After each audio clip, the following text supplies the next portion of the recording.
So have you ever found that saving money is an impossible task?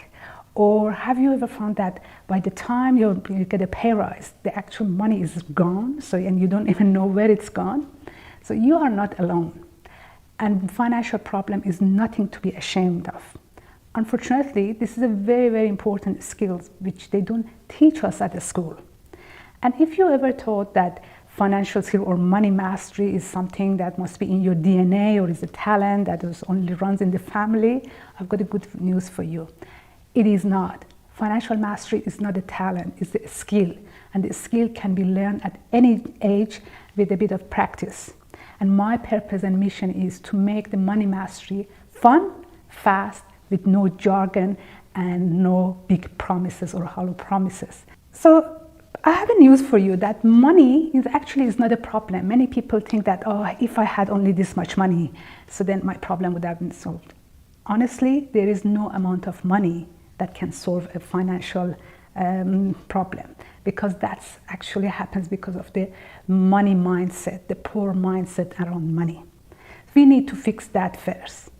And mindset is so important that if you go back to our channel and look at it, our first episode ever, it was about money mindset and how that can shape someone's wealth creation ability.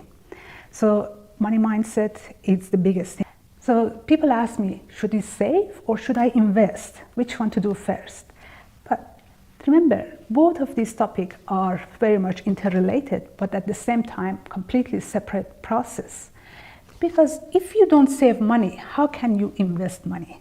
So even, let's say you want to put $100 into some shares or whatever. So, and remember, we are not talking about a strategy. Strategies are irrelevant when it comes to wealth creation. So we're talking about is that even that $100 that you want to put aside every month or every fortnight to put it into some saving, first you need to be able to save it, then invest it.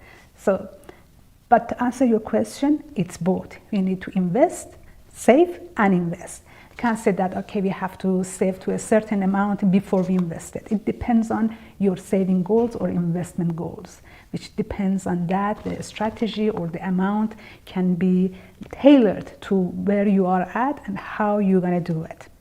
So that's the first thing. So remember, you need to first save and then invest.